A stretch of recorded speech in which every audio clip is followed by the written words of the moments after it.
오늘도 동그리가 보는 기막힌 세상이 무난히 인사드리며 새로운 영상 올립니다. 언제나 건강하시고 즐겁고 행복한 시간 보내세요. 안녕하십니까. 오늘은 거짓말하면 망한다라는 제목으로 함께 생각해 보겠습니다. 도산 안창호 선생은 망해가는 조국을 바라보며 농담으로라도 거짓말을 하지 말라고 말합니다. 왜냐하면 거짓말을 하면 망하니까요. 미국의 음모론주의자 언론인 앨릭스 존스는 그의 앱 인포워스 사이트를 통해 2012년 12월 초등학교 1학년 학생 20명과 교사를 포함한 성인 6명의 목숨을 앗아간 샌디훅 초등학교 총기 난사 사건이 총기 규제를 강화하기 위해 정부가 날조한 것으로 피해자들이 실제로는 살아있다고 주장했습니다. 이에 대해 자식이 피살당한 학부모가 손해배상 청구 소송을 제기했는데 2022년 8월 4일 미국 법원이 411만 달러 약 59억 원의 배상 결정을 내린 데 이어 다음 날에는 4,520만 달러 약 652억 원의 징벌적 손해배상 명령을 추가로 내려 총 4,931만 달러 약 711억 원의 배상금을 존스가 물어내도록 했습니다. 이 판결이 내려지기까지 손해배상 청구 소송을 제기한 학부모는 존스의 팬들로부터 살해 위협을 받기도 했습니다. 과거에는 진실이 거짓말을 압도했으나 이제는 법원이 거짓말에 대해 거액의 징벌적 손해배상을 명령하지 않으면 안 될 정도로 거짓말이 진실을 위협하며 뒤엎으려는 세상이 되었습니다. 거짓의 영이 수많은 사람을 미혹해 거짓과 진실을 명확하게 구분하지 못하도록 하고 있습니다. 국민이 깨어나 거짓을 거짓이라 말하고 진실을 진실로 받아들이지 않으면 반드시 그 대가를 치르게 되어 있습니다. 거짓말을 하면 망하게 되어 있습니다. 거짓말하는 사람이 망하지 않으면 그 사람을 용납하고 있는 기업이나 국가가 망하게 되어 있습니다. 한나라의 경제나 기업도 마찬가지입니다. 국가나 기업의 지도자들이 거짓말을 하게 되면 예측할 수 없는 불확실성이 증폭하게 되어 사람들이 신뢰하지 않게 됩니다. 1997년 말에 시작된 우리나라의 IMF 사태도 정부가 거짓말을 한 결과 국제사회의 신뢰를 잃어버린 데서 촉발되었다고 볼 수 있습니다. 정부가 우리나라의 외환보유고에 대해 거짓말을 한 것입니다. 한 나라의 외환보유고란 그 나라가 대외지급 준비 자산으로 보유하고 있는 외화자산을 말합니다. IMF 사태 직전에 우리나라는 외환보유고가 1,000억 달러는 된다고 발표했는데 사실은 200억 달러 정도밖에 없다는 것이 밝혀져 대외적으로 신뢰를 상실해 버렸습니다. 정확하게 계산하면 80억 달러 정도밖에 없었다고 주장하는 학자들도 있었습니다. 그러니 정부에서 발표하는 모든 것을 시장이 믿지 않게 되었습니다. 불확실성이 증폭한 것입니다. 시장에서 불확실성이 증폭하면 경착륙이 시작됩니다. 외국에서 우리나라에 투자했던 투자자와 채권자들이 자금을 회수하기 시작했습니다. 주식시장에서는 주식을 팔아치우기 시작하므로 주가는 폭락하고 은행이나 기업에 빌려줬던 돈을 회수하고 더 이상 돈을 빌려주지 않았습니다.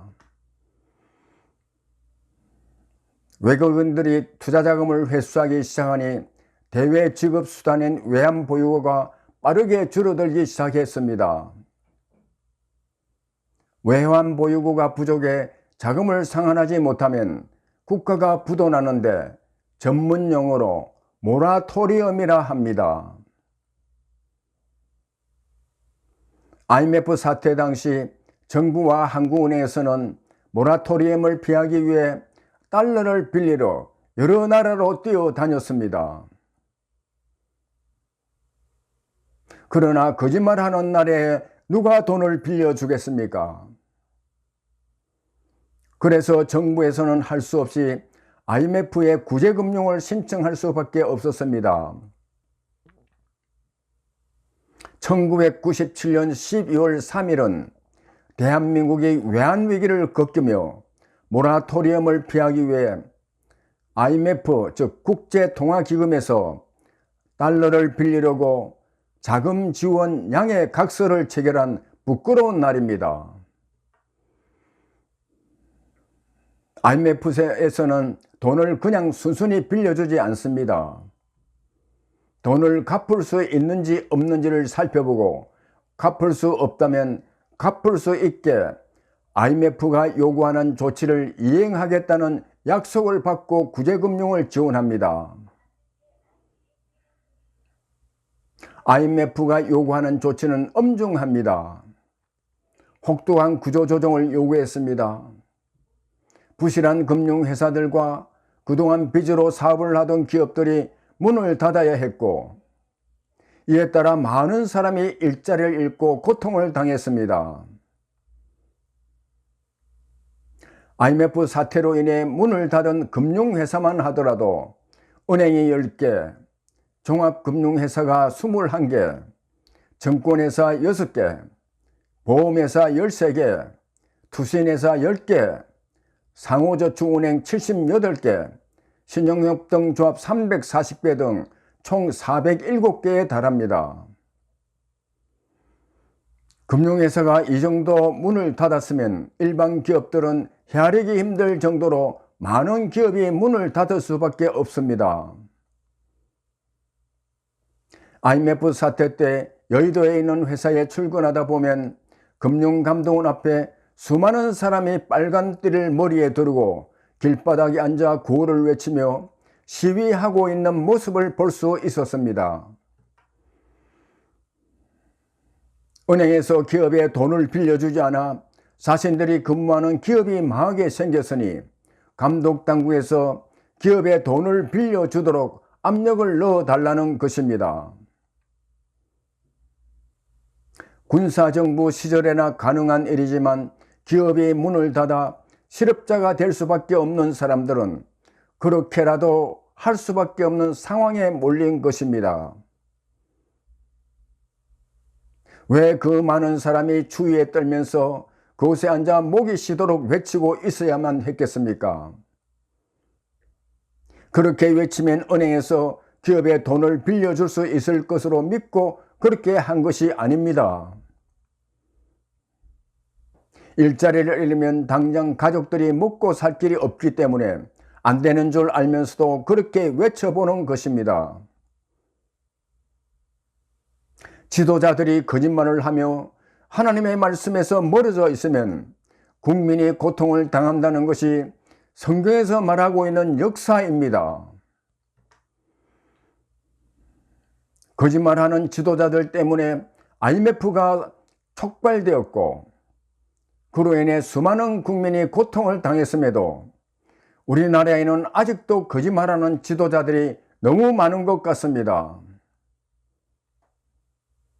거기다가 인터넷을 통해 대중에게 정보를 전달하는 매체가 발달해 거짓말에 현혹되어 열광적으로 추종하는 팬덤의 무리가 형성되어 거짓말하는 사람을 추종하며 적극적으로 지지하게 되니 거짓말쟁이가 사라지지 않고 오히려 큰 영향력을 행사하고 있는 실정이 되었습니다.